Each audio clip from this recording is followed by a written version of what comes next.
A gente fala um pouco mais sobre a situação das lavouras de soja. Patrone, como a reportagem mostrou, os reflexos desse excesso de chuva, eles atingem toda a cadeia produtiva, né? Exatamente, Luzimar. De um jeito ou de outro, todo mundo sai perdendo, né? Mas é claro que quem está no campo é quem sente mais esses efeitos, né, da chuvarada. A gente viu ali na reportagem queda de produção, perda de qualidade dos grãos e, consequentemente, os descontos lá na frente, na hora da entrega para os armazéns.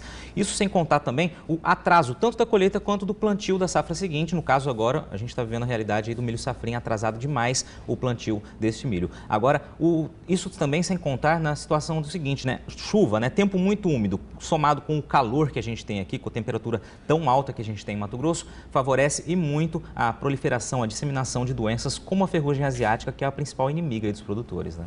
E assim, o que chama muita atenção é esse retrato causado pelas chuvas, lavouras completamente debaixo d'água. E chama atenção mesmo, né, Luzimar? O Cerrado foi literalmente transformado em uma grande lagoa, uma imensa área alagada, inundou numa proporção impressionante. Choveu muito e continua chovendo mais do que se imaginava. Olha só essas imagens, né? E aí, Luzimar, tem muita gente que pergunta o seguinte: será que foi só a chuva que provocou tudo isso, todo esse alagamento? O agrônomo Aloysio Bianchini, que ele é professor da UFMT com um doutorado em engenharia agrícola, ele aponta a compactação do solo como um outro fator que também pode ter contribuído para que a situação chegasse a este ponto. Vamos ouvir então o que o Aloysio Bianchini falou sobre essa situação.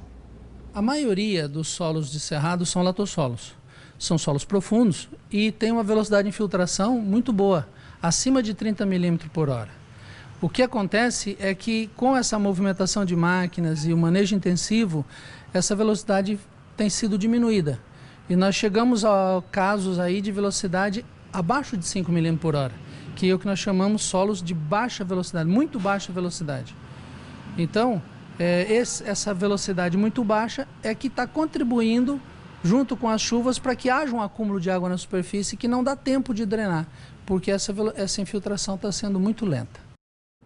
A gente está acostumado a ver o uso intensivo do solo, sai a safra, entra a safrinha, sempre com o uso de muitas máquinas. É possível evitar essa compactação citada por você, também pelo engenheiro? Olha, segundo os especialistas é sim, viu, Luzimar? O próprio Aloysio Bianchini, ele fala o seguinte, né? Que há aquele processo de descompactação do solo que muitos produtores fazem a cada 3, 4 anos aí, de acordo com o planejamento da fazenda, né? Que seria a subsolação, nada mais é do que o revolvimento do solo, claro, com as tecnologias, as medidas. Mesmo, parado, puxado. Isso, hoje tem a tecnologia, animal. se faz de um jeito mais moderno, né, com máquinas, aí, de acordo com os cronogramas, aí, o planejamento da fazenda. Tem também outras medidas, como, por exemplo, a rotação de culturas, utilizando aí algumas plantas de raiz mais profunda para perfurar mais o solo, e também a utilização, por exemplo, de maquinário com rodas, né, com pneus mais largos para distribuir o peso. Então são algumas medidas que podem ser adotadas para evitar situações tão graves como essa, mas é claro, isso tudo ninguém sabe quando vai chover de fato e quanto vai chover, né? Apesar das previsões estarem cada vez mais concretas, né?